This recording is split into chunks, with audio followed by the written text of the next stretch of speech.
at the time before the last crisis but one, which was the financial crisis in 2007. So those two big changes in the context, in the macroeconomic context, have driven big changes in our economic forecast, as well as big changes in our fiscal forecast.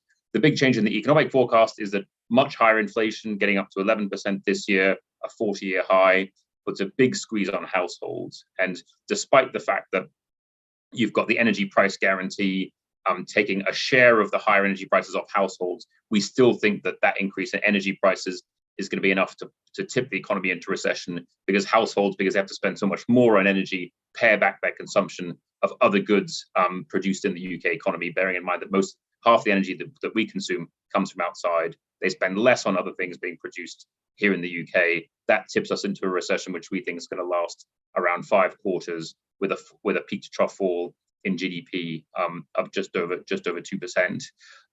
So that's with the economy not really recovering to its pre-pandemic level until around 2024. That economic context also worsens the outlook for the public finances. Obviously, when you go into recession and you've got less output at the end of the forecast period in 5 years' time, that means less tax revenue for government. The other thing which inflation does to government is it doesn't just reduce household consumption and earnings and tax revenues. It also makes the government's inflation-linked pensions promises and other welfare promises more expensive. And it also pushes up the cost of government debt, both because a large share of government debt is actually indexed to inflation these days, about a quarter, but also interest rates have been rising on government debt as the Bank of England responds to higher inflation to try and contain inflationary expectations. That pushes up interest rates on the debt issued by the Bank of England, and also interest rates on wider government debt. UK gilts have been going up, and that adds about 100 billion pounds to debt servicing. Well, debt servicing reaches 100 billion pounds by the final year of the forecast, and that means it goes as a share of government overall revenue from under 5% right now to over 8.5% in the medium term, and that's one of the highest shares the government's ever spent on servicing its debts in history. And so you've got pressures on households tipping the economy into recession, and then you've got pressures on government finances, meaning it's spending a lot more of its resources on servicing its debts and meeting its welfare payments. And in order to meet the Chancellor's objective of getting debt falling by the end of the forecast period, because it's rising for the first 3 years of our forecast, in order to get it rising and then by the middle of the stabilizing by the middle of the decade and then falling in the final 2 years of the forecast, as the Chancellor's committed to in his new fiscal rules, the Chancellor's had to raise taxes and cut spending to offset those other pressures on the government's budget from higher welfare, higher debt interest. He cuts about £40 billion out of borrowing through a combination of tax rises and spending cuts in order to achieve that. But he only just achieves that. He does it with about £9 billion to spare. If he didn't have that £9 billion, debt would have been on a sort of ever-rising trajectory over our forecast period. So that is the forecast in what I hope was a 3-minute nutshell. That was extremely impressive. And one thing you didn't mention, which does come out of the OBR's report, is a sense that if anything else goes wrong, we really are screwed. There's quite a lot of references to just how tight this is and how any further movement on interest rates or inflation will make things even worse, which I think you'd probably accept as a verdict. We're certainly closer to scarier places than we've been in a while. Cool. And now, Rachel, to come to you, I think, ideally to talk a bit more about the political situation, because obviously there was a strong sense in which the Chancellor didn't have any choice economically or politically, that they needed to get the books to balance. But the knock on the budget has been that, or the kind of demand that has been that this is kind of managed decline effectively. That there is no plan for growth. There is no plan politically to get voters back. Where do you think the country is and the Tories are? Okay, so I'll try and split this also in 3 minutes. I'll do 90 seconds on each, on the political and then the policy. So on the politics, I think for a dreadful hand, the Chancellor played this about as well as you can. It was sensible for him to do as much as he could to protect public spending, because a huge proportion of his new voters depend and care a lot about public services. Most people care about public services. And whatever you think of the economics of it, in political terms, putting things on windfall taxes and trying to put most of the burden on the better off was very, very sensible. However, in the end, what this is going to come down to is whether people think that the situation that they are in is the fault of this government or entirely because of forces outside of this government's control. And what you have seen over the last few months, which was massively exacerbated, obviously, under Truss, is an acceleration of people thinking this is fundamentally down to the government. And if Labour has any ability at all, they will land this at the government's door. So it's a very bad political situation. Obviously, at the same time, people feel much poorer, even despite this huge energy intervention. They're spending vastly more on their energy bills, and their public services generally feel like they're on their knees. So it is an unenviable political situation for the government. Then on to policy. I think rhetorically, what was good about this budget is that it did finally start talking about things like building energy supply and energy efficiency and skills and R&D. I think all the right sort of notes in terms of what I would want to see in terms of a growth plan were there. The substance underneath them was quite a lot sketchier. It's unclear exactly what energy supply we're going to get. I feel like we've announced Sizewell a lot of times by now. Energy efficiency is sometime in the future when we don't need to worry about money. R&D commitment, unclear how exactly what that is going to mean and what they're going to do. So there isn't a plan. And I think one of the things that frustrates me as someone who got into politics at a time when it was all about public service reform and improving services and productivity is that we are now so locked into these very bad and difficult fiscal decisions, you just don't see any movement on those areas happening. Their defense will be this is early days for them, if not the Conservatives. Did I hit 3 minutes? I wasn't counting, but I think that felt like a tight summary.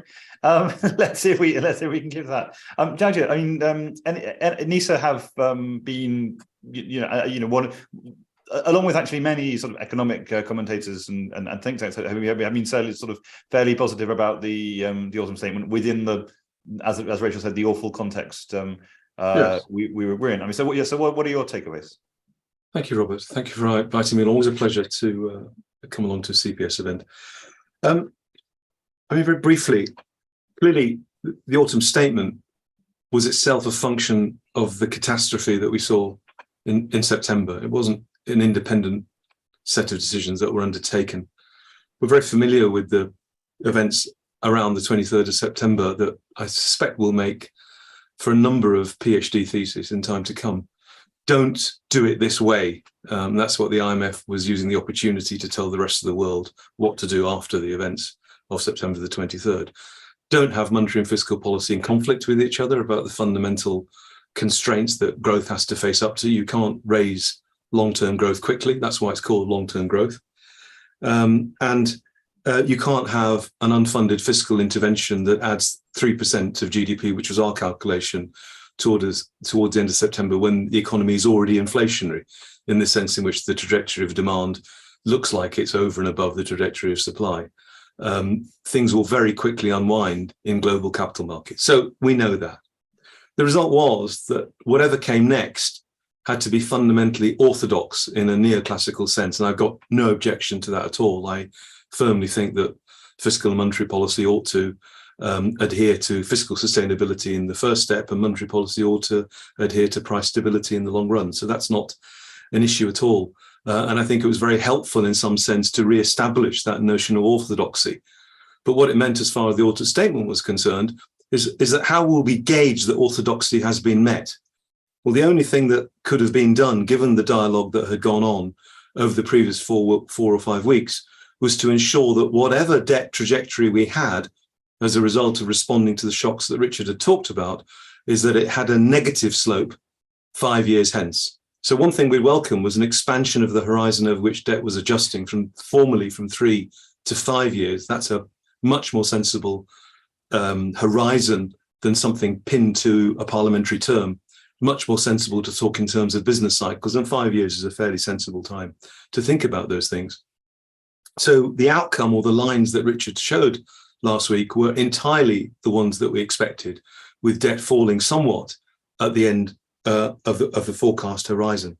Now, where we worry is the extent to which that is in the first step really dealing or assigning fiscal policy to the deep set problems the country has had to confront as a result of the financial crisis, as a result of Brexit, as a result of the COVID crisis that revealed a number of shortfalls in the way our economic model works.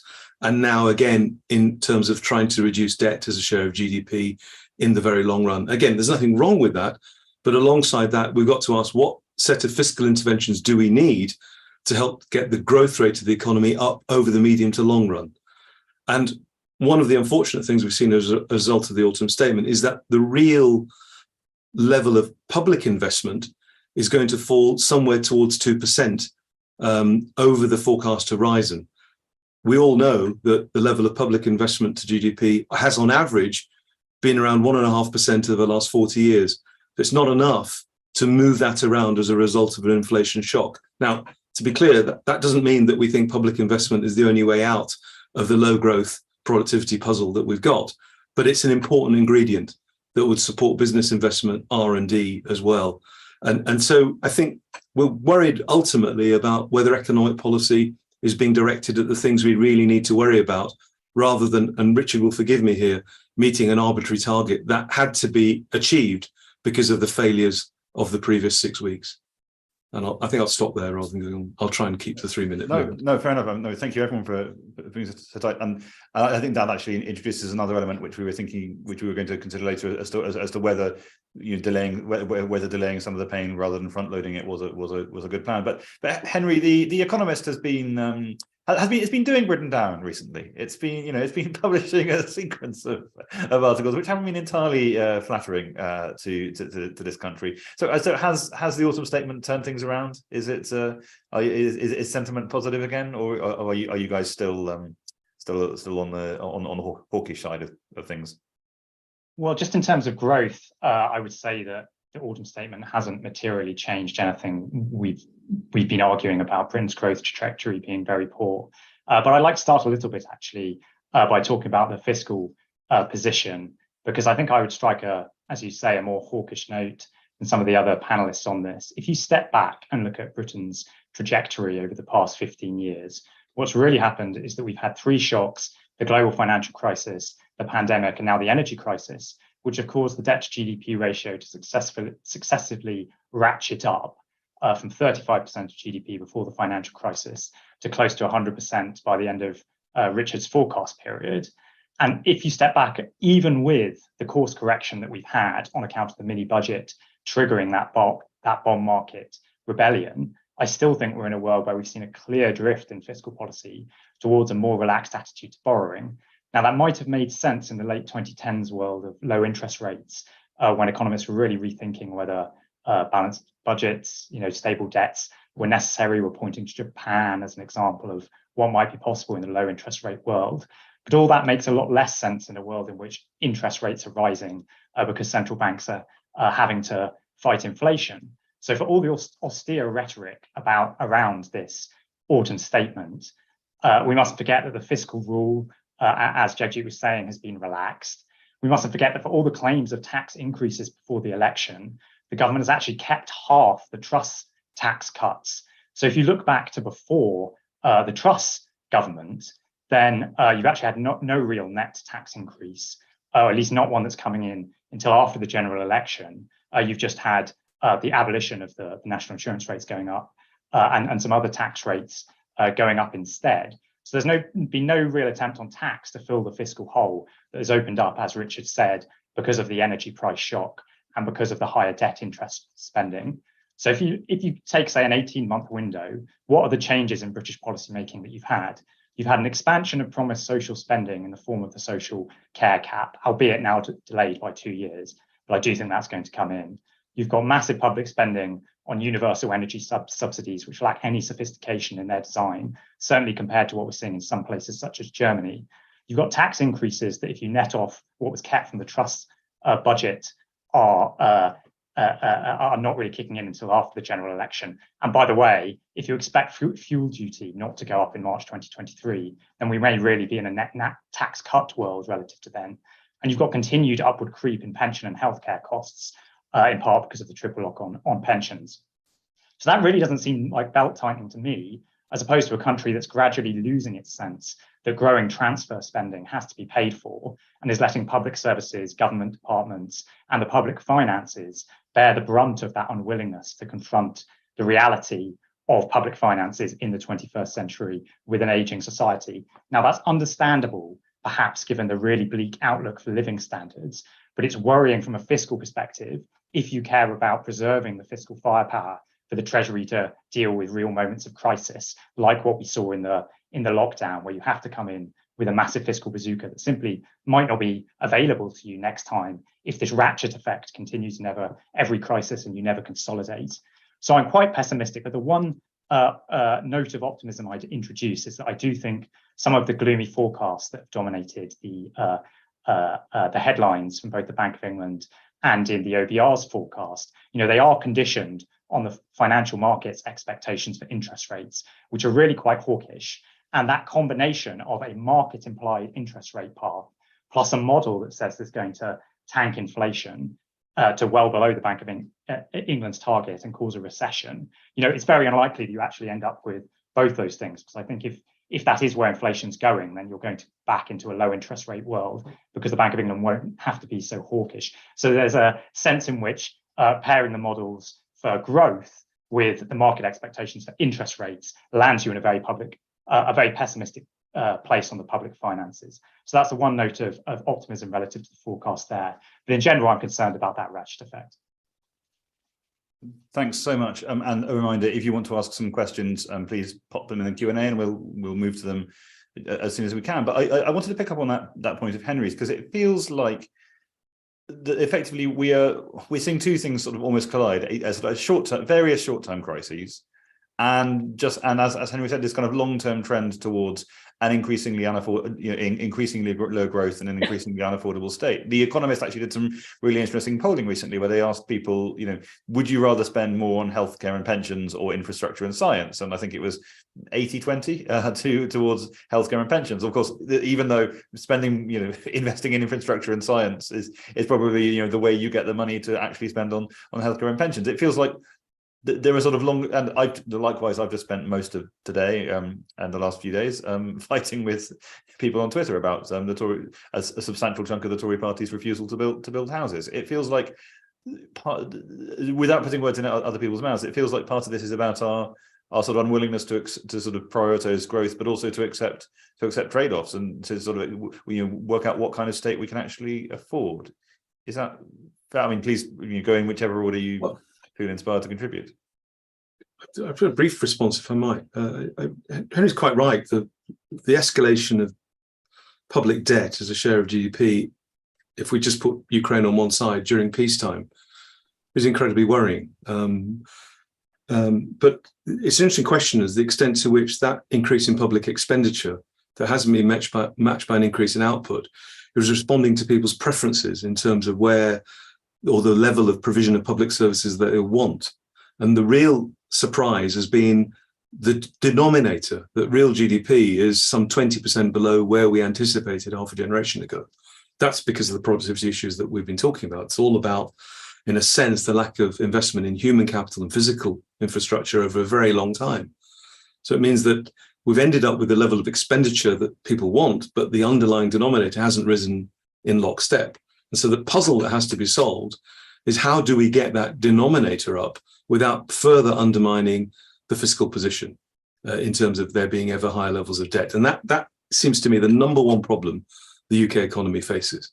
We only need to look at anyone's productivity forecasts over the last 12 years to see that every time they've had to revise them down again. So, and again, I think there is still yet somewhat of a silver lining. I worry very much about debt to GDP at that level. But even if we look at the debt service in terms of interest payments on debt over towards the end of the horizon, even though there are peaks that are worrying, even in the OBR's forecast, that is falling over time to something like the historic level. The problem is, I think, in the period of unconventional monetary policy when interest rates have been ultra low, people have not, I think largely because it's underperformance in productivity, fixed the fiscal position.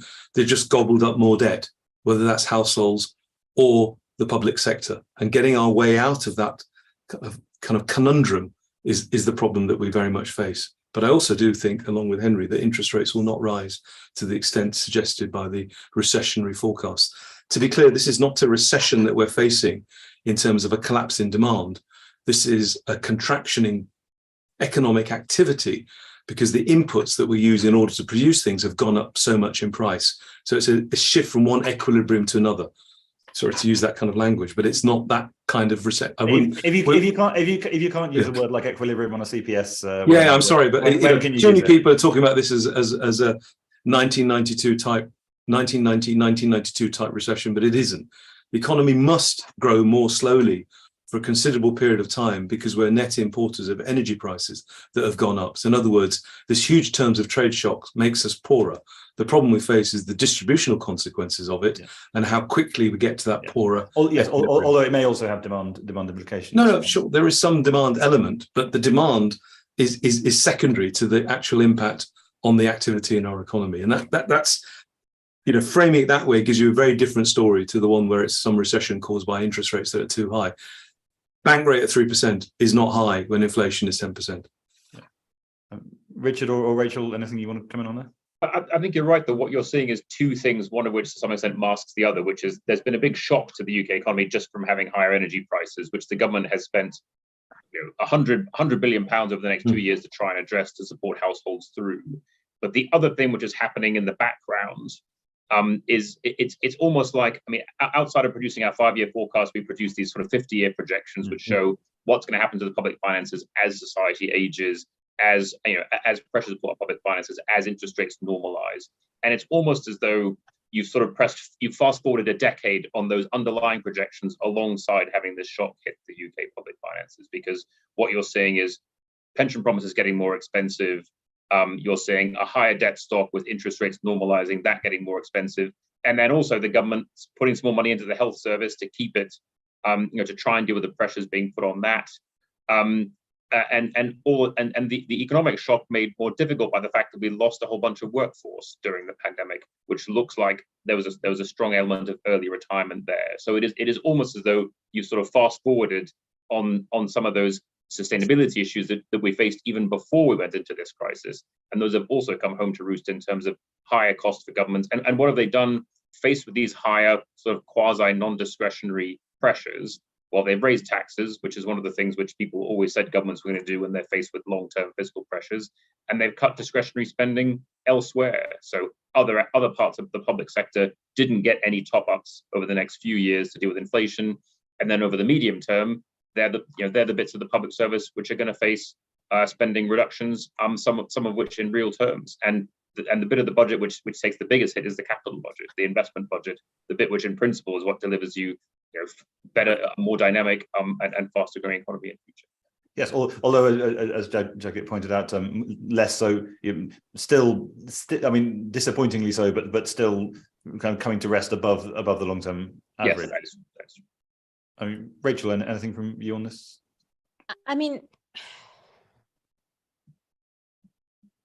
I think that while I agree with a lot of what Henry said, politics isn't going to change. So it's not going to stop being the case that there are more old people and they vote. And so you have to work within that paradigm. And the question is, what can you do within that paradigm? I think the two areas where you could conceivably imagine the government going substantially faster is there are some things that one can build which are actually relatively popular. Rob, you and I have talked a lot about the fact that actually people quite like the idea of wind turbines, even locally, and yet we still don't build them. There are some things that one can build. And the second is that we have, it seems to me, abandoned over the last several years the idea that sort of public sector productivity and management matters. Partly because we keep changing our ministers every 6 months. Hopefully that won't be true over the next 18 months. But that is what is credible. What is interesting to me is that again, if I talk about the politics, it's not like Labour is being incredibly ambitious about house building and all the things that generally when people talk about the limits of a aging society and the constraints it puts on, they're not being any more ambitious because they want those votes too. So that is our world, and you have to figure out how to operate within it. Cool. Well, we've got a lot of questions already, so I'm going to move to them as soon as I can. But one last or quick one for me, which is with all due respect to Richard, how realistic are the spending plans over the next couple of years? I mean, I think there's the spending plans rely on continued high migration, which is even as business investment collapses and consumer spending collapses, we partly solve the problem by continuing to let in loads more people. But they also imply some sort of fairly disciplined pay restraint in the public sector, which if anyone else who had to walk into work this morning may have noticed, there's strikes happening all over the place. I mean, what and as Richard said, the headroom is not great. Do we think this package lasts? Do we think that they have to come back and redraw it, or is this it? Is there no money left even if they wanted to? I can have a go at that if you like. I mean, I think that public sector pay is the pinch point there. It's very hard to imagine, having had as much public sector pay erosion as you've had already, that the public sector is going to be able to find that it can fall as far behind the private sector on pay as it may find itself falling behind on the basis of these plans without changing course. That said, of course, if we are heading into this recession, then the labour market is going to soften too. So perhaps that, strangely enough, makes it feasible, although of course that also hits you on the revenue side. Cool. If anyone else wants to come in, Richard presumably doesn't want to. I'm happy to crash his own forecast, but you would just expect me to. So I'm more into the critiques. And maybe I can say one thing on the point about public spending is you're right that the government's taken about £30 billion out of departmental spending in 5 years' time, but past governments about it had a pattern of taking money out in 5 years' time, but then as the moment of having to actually allocate the money to departments and around the cabinet table comes, they tend to add on average about 20 to 30 billion pounds to the pot on the eve of the spending round to make it easier to get an agreement. So what I would also say is that a big risk to the outlook is that basically those spending reductions are not actually delivered when the time comes to allocate those out between health, education, transport, defence, because at the moment it's just a sort of missing sum out of a total. It's not attached to any department. Once you have to attach it to a department, governments tend to want to add some money to the pot to increase the reach. Yeah, and in fact, we've got. Oh, sorry. No, just a small point of information. Of the very long run, there's a very close relationship between private and public pay, and public pay did considerably better than private pay over 2021 for obvious reasons. So it's something you sometimes have to accept in the public sector, less variability. So because there are shortages in the private sector, there's been some overshoot, but we expect it to equalise over the medium to long run. It's something we are not surprised by. Just a small footnote. No, it's a good point. So actually, but on that point about as Richard said, spending cuts, we actually got two questions, which I'll take together on that. One is the OBR numbers show that of the new decisions, tax rises completely account for all of the pre-election spending deficit reduction, with spending cuts backloaded to the never. How likely does Rachel think it is? Although I think everyone else can answer this as well, that the spending cuts will ever be delivered, or are we looking at a further tax bombshell? And likewise, a more technical version of the same question, I think. If the aim of fiscal consolidation was to support monetary policy by squeezing demand to rid us of inflation, then why is so much of the deficit reduction backloaded to a time when the OBR thinks we won't have any inflation? So either angle there for you to address. Who do you want to go? Richard first? Yeah, if you want to nominate Richard, I'm happy for you to do so. I think just on the, I suppose I've talked about the pattern of sort of filling in holes that you then filling in ex post holes that you create ex ante on spending. I think on fiscal monetary, I mean, JAG should definitely opine on this because he's able to say more, and B is much more erudite on the subject. But one thing I would say about the timing of the fiscal impulse is that there's quite a lot of additional fiscal stimulus going in the next 2 years, and that is at a period where we do have a negative output gap. So we do have some slack in the economy in our forecast, and so there is scope for fiscal action to happen without exacerbating domestic inflationary pressures. And now, that's not to say that inflation is going to be low. It's not. It's going to be very high, but that is largely because energy and food prices are higher. The fiscal impulse is then withdrawn over the medium term as the output gap closes and the economy recovers. Now, it does impose a slight drag on that recovery, but the fiscal impulse is turning negative at a time when the economy is recovering rather than exacerbating the downturn. The fiscal impulse is actually reducing the downturn by about a third, because it's putting so much money into households' pockets over the course of the next 18 months.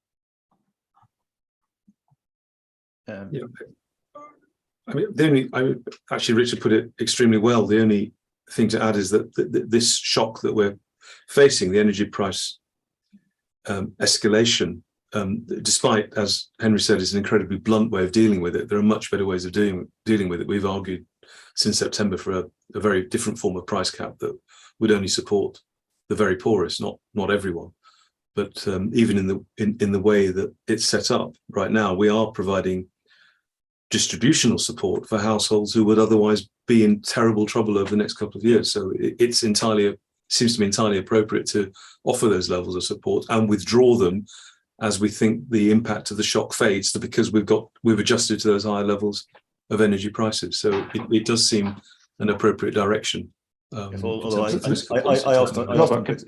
asked on Twitter why it made sense to give £300 to every single pensioner in the country, no questions asked. Yeah, I don't think that's right. Given they're actually quite rich, and got absolutely bodied, which talks to some of the issues we were already discussing. Well, I've certainly been in favour of better targeting of it. We're talking the broad picture of it here. Can I just ask Richard something actually about that, which is, Richard, you said anarchy is breaking out. You said that because there's an output gap, the fiscal stimulus is actually in some sense helpful. Does that take account of the fact that the Bank of England may react to fiscal policy by making monetary policy more contractionary, or does the interest rate always stay fixed in your forecast at the market level? So we in this case we took the market rate mostly because by the time we closed our forecast, so much of fiscal policy had already been trailed publicly. I don't think anything that Jeremy Hunt said last week was a surprise to markets. So we sort of assumed that the fiscal policy impulse was priced into the yield curve, and that there wouldn't be a further monetary policy response beyond what markets were already expecting. And the Bank of England was also aware of, broadly speaking, of the government's fiscal plans when they were making monetary policy. So in the past, when there have been big fiscal surprises, we've adjusted the yield curve upward if they were positive and downward if they were negative. This time around, because this was very heavily trailed package, we just assumed that it was priced into. In that case, I think, Robert, personally, I think it's a little strange to say that it's okay to have fiscal stimulus in this period because there's an output gap. If it's an output gap that the Bank of England's trying to bring about, it's trying to squeeze inflation out of the economy, and it's ultimately the Bank of England's job to do that.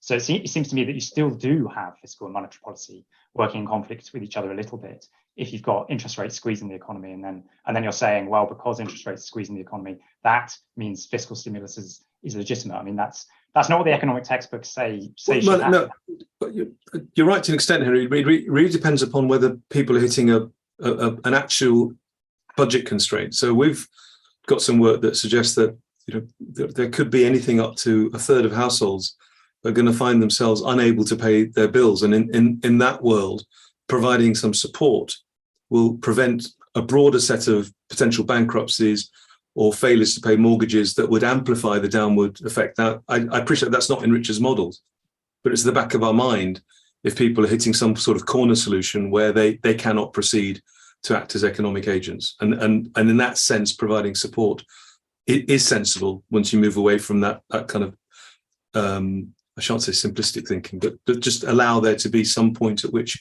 households can't function anymore. And it seems to be a real issue. So I would think of it very slightly differently to what you said. So a question from Anatol Koletsky.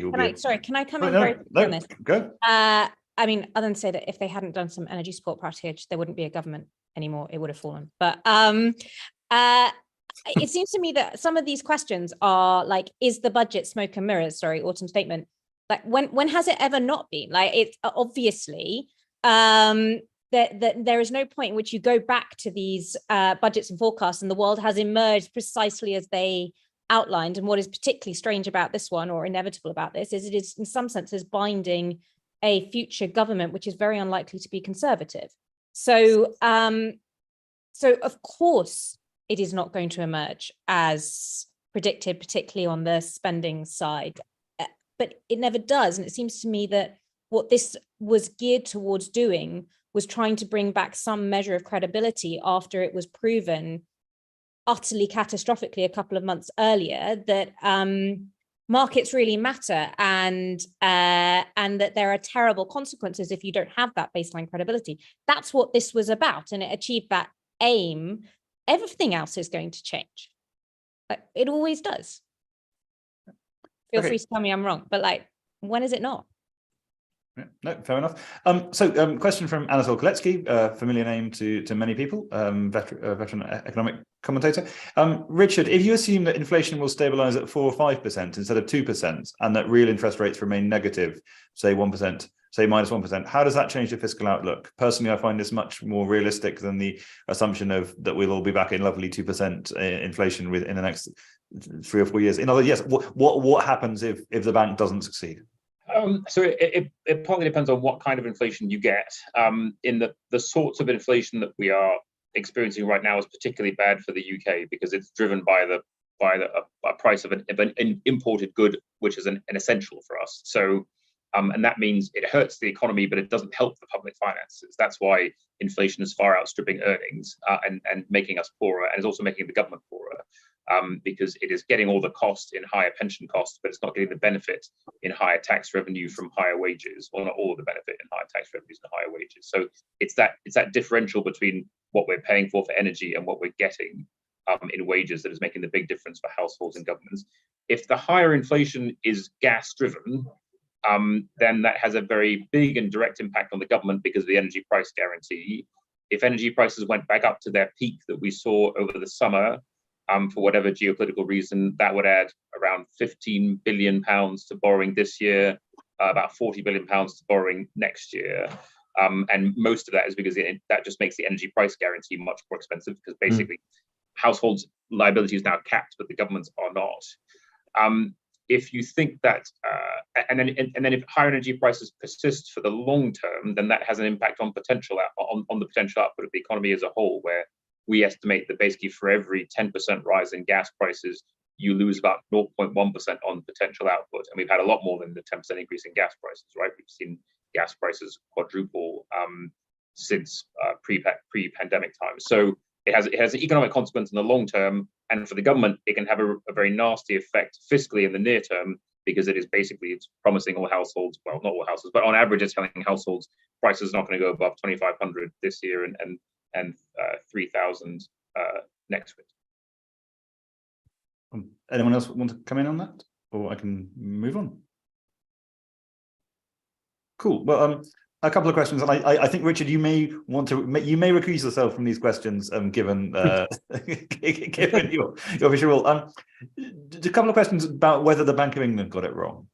Surely it should have seen the need to raise interest rates earlier, given the amount of money in the system, or what was happening in America, for example, and why no mention of monetary policy in terms of monetary growth and the incompetence of the Bank of England in permitting a monetary explosion. Basically, I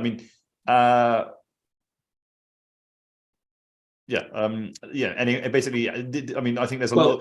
One of the interesting things about the Truss Kwarteng episode is that it massively took the heat off the Bank of England, when you can argue that even just the day before, only putting rates up by 0.5 rather than 0.75 really opened the door to quite a lot of what happened. Look, it's entirely possible to make a case the Bank of England should have acted earlier, but even if they had, I don't think you can show that is responsible for anything more than a small fraction of the inflation effect we've seen. CPI numbers last week had gas prices going up on the year 130%, electricity prices 60%. Together they that's an average of 100% across those two. Those kinds of expenditures typically account for 10% of the household expenditure basket, so you immediately explain the 10% inflation by the increase in energy prices. Now, it did seem during the course of last year the bank had forgotten about the fact it needs to be eternally vigilant with respect to the potential for inflation to increase, having had such a large boost of demand in 2020. We know with the lags of these things that was going to come through towards the end of 2021. Could have easily reversed the emergency cut in interest rates from 50 basis points to 10 basis points and said, look, when we think the COVID cloud is about to end, we're going to put it back up to 50. And they could have not carried on with the final couple of tranches of QE and stopped it at something like 750 or 700. All of that would have made the exit a lot easier if that had been done then. But it's very hard to make the case that that would have done that much to inflation right now, other than 1% or so lower than it would otherwise have been. Alongside that, our supply constraints are exacerbated by the B word. I'm not sure I can mention that at CPS or not, but there are all kinds of. We're okay, are we? I don't want to be disinvited. I will merely kick you off the. No, not at all. But we'll have a coffee. But there are all kinds of things that are interacting. We've already talked about the impact of COVID leading to early retirements and some people deciding not to enter the labour force again because they're worried about catching COVID. But clearly things like Brexit and COVID also interacted with overseas workers not returning once the COVID cloud was over, not quite sure what jobs they have available to them, leading to shortages in place in many industries in terms of labour supply. That itself has also actually, to use a word from earlier on, ratcheted up the price level effect over and above what it would otherwise have been. So yes, the bank, I think, could have acted a bit earlier, but I think given the external factors, by which I mean both the increase in energy prices, but also the initial conditions of a Brexit and a COVID, it's done fine in terms of all of this, and is still able to respond to fiscal policy in an appropriate, aggressive manner. One point, if I may, with the fiscal injection that we had planned by the previous government, the Truss Kwarteng administration, what happened was not fiscal dominance, that people thought the bank couldn't raise interest rates enough. Almost overnight, the financial markets' expectations of interest rates rose from 3% of their peak to 6% of their peak. And that suggests that the financial markets were anticipating the bank would do what was required to bring inflation back down to sensible levels. It wasn't the financial markets thought that was impossible. And I think that tells you that there is a lot of credibility attached to the bank in bringing inflation down. And I've got to say, the bigger concern I have at the moment is that central banks acting jointly may well be pushing up interest rates a little bit too high, because the impact of them all increasing together produces more of a negative impulse to demand globally than them acting separately. And that makes the possibility of deflation just as likely as the higher level of inflation that Anatol was just talking about. Yes, and Anatol's actually clarified that he was asking. Yes, no, I realise. Asking about what happens if domestically we get domestically generated inflation, sort of basically the 2% target goes. Well, certainly post Truss Kwarteng, I don't think anyone's going to be moving the inflation target, and there's no good reason to do it.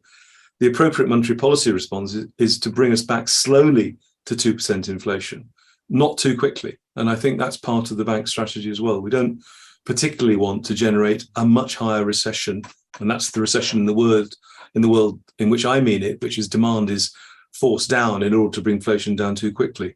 And that's why the bank has gone out of its way to actually start to project different types of interest rate paths. Ben Broadbent has done it, Silvana has done it as well, sort of say, look, there's a different view here where interest rates don't have to rise as much, and we won't get such a sharp contraction in the economy. And I think that's the optimal path the bank is going for, which will mean inflation will remain above target into 2024, which is a bit more pessimistic than I think the OBR's forecast last week. But that's very much an assumption to do with energy prices rather than the real economy or domestically generated inflation, the way Anatol was talking about. Henry, Rachel, anything to come in on that? Or we can move on? Well, I'd say briefly that I think clearly there has been a monetary policy mistake in hindsight. I mean, there often is. Hindsight's a wonderful thing. I was saying, when you look at the international comparison with the Fed, I don't think it necessarily reflects so badly on the Bank of England. The Bank of England raised interest rates before the Fed, despite the fact that the argument for raising interest rates was clearly stronger in America, which has had a much greater fiscal stimulus thanks to the Biden stimulus that happened when he came in to office. Now, of course, banks subsequently fallen behind the Fed, but it does occupy this extremely awkward position where it seems to have the European problem of the supply side shock from energy and the US problem of domestically driven inflation, tight labor market, and so on. And that's really a difficult situation for a policymaker to be in. So I think, yes, it would have been better in hindsight had they moved sooner, but I don't think the international comparison makes the bank look really bad. Cool. To move on, just a quick question from me, which I will sneak in. Richard, what would be the impact on, according to the OBR, if the house building industry were to, say, halve its output in the coming year? Because that is a very real fear of many in the sector, and one exacerbated by what's going on in Parliament at the moment, with MPs voting to essentially make the planning system voluntary. So it would have an impact, both on demand and on supply, in the sense that part of aggregate demand is just people moving house and buying new furniture, and all the industries involved around moving people around properties. And you saw that industry got hit during the pandemic. It then recovered, and this latest crisis is another hit to the housing market. You saw sort of prices have been rising very, very rapidly over the last few quarters. We assume that higher mortgage rates mean that house prices fall by around 9% over the next few years, and that means that basically housing investment is sort of stagnant and actually even falling over the next few years. So you got investment in private dwellings going down by 7% in our forecast next year, basically stabilizing, slightly falling the following year, and not recovering to anything you would describe as a healthy growth rate from until 2025 onwards. That is what recessions do to the housing market. If were you to add on to that, making it more difficult to do housing investment, then you just have an even slower recovery in housing investment, with consequences, both for the demand side of the economy, but also people oftentimes move houses because they want to be closer to jobs. If you make it harder to move houses then you're making it oftentimes harder for people to find either a job or a better paid. Thank you. I'm sorry. I'll return to the viewers' questions, and which please keep them coming in. We've got time for just a couple more. So I'll loop together a couple, which were basically like, what can we do about productivity? Is it poor management in the private sector? Is it the fact that we can't build anything, as the recent Economist cover story said? Is it which I throw in some findings from the Tax Foundation with the CPS, that in their tax competitiveness index we are set to fall to, I think, about 34th or 35th out of 38 OECD countries in terms of the attractiveness of our regime. So if there's no money left to spend, what are the things we can do, that all of the panel think, to drive up productivity, get investment up, get growth back? And Rachel, you already alluded to a couple of these earlier, so maybe if you want to go first. I mean, I guess just as I was a bit skeptical that forecasts and promises by chancellors emerge, I'm also a little bit skeptical that we know precisely what is going to improve our productivity by how much. But what I think we do know is that there are constraints that are imposed by policy that we refuse to remove, of which building things is probably the biggest one.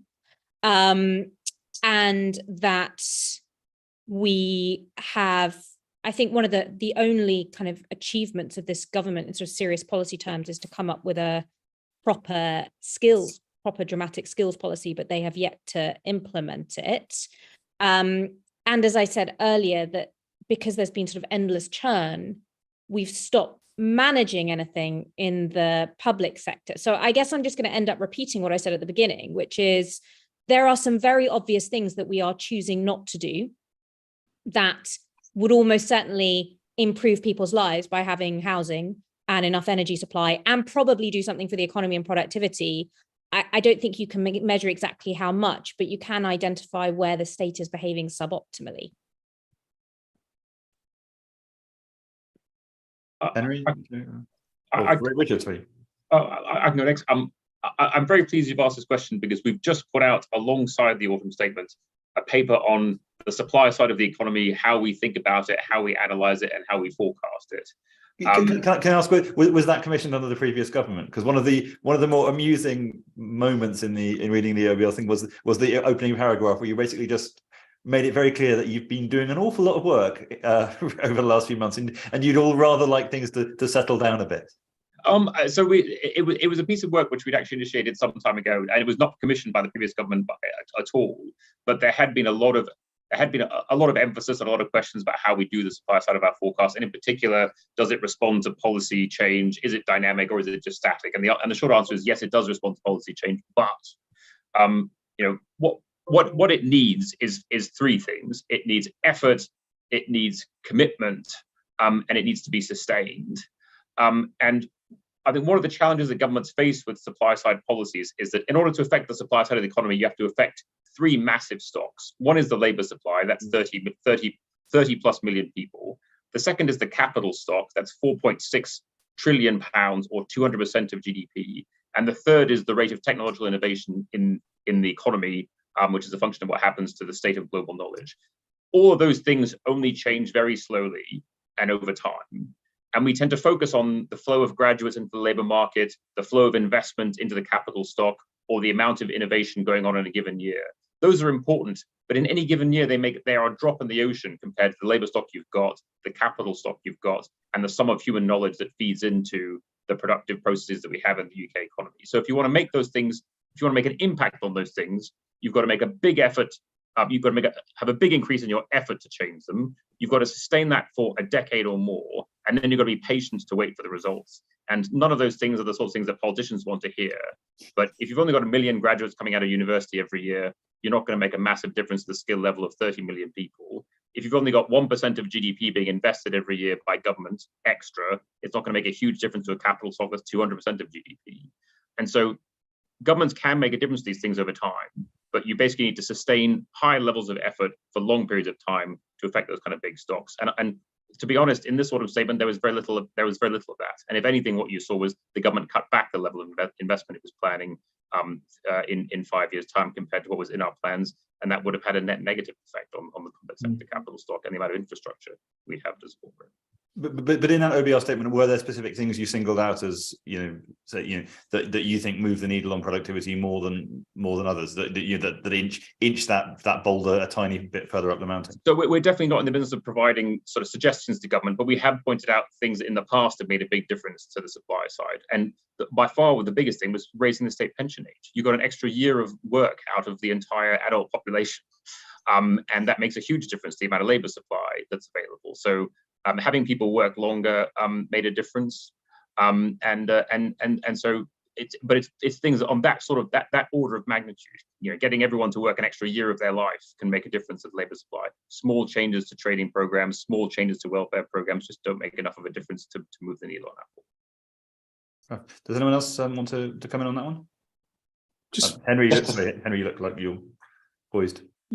Yes, I was just going to say that I do think that Britain should be doing everything it can to boost its long-run rate of growth.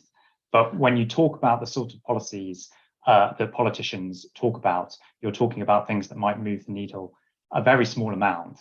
At the same time, by far the most material policy for Britain's long-run rate of growth in recent years has been the trading relationship with the EU deteriorating as much as it has. And when the long-run effect of that is to knock 4% off British productivity, you're in a negative shock world for a long time, and you're stuck there, even if you get it right on housing and tax and so on. I would say in the autumn statement, the Chancellor did keep the expanded capital allowances for investment within the corporate tax regime, which I think is a good measure for boosting business investment. But it's really fiddling around the edges compared to the importance. Well, especially since that's only a 1 million allowance, which is great for small businesses, but doesn't. Sorry, I'm just hitting my microphone. But doesn't touch the edges for the large corporates.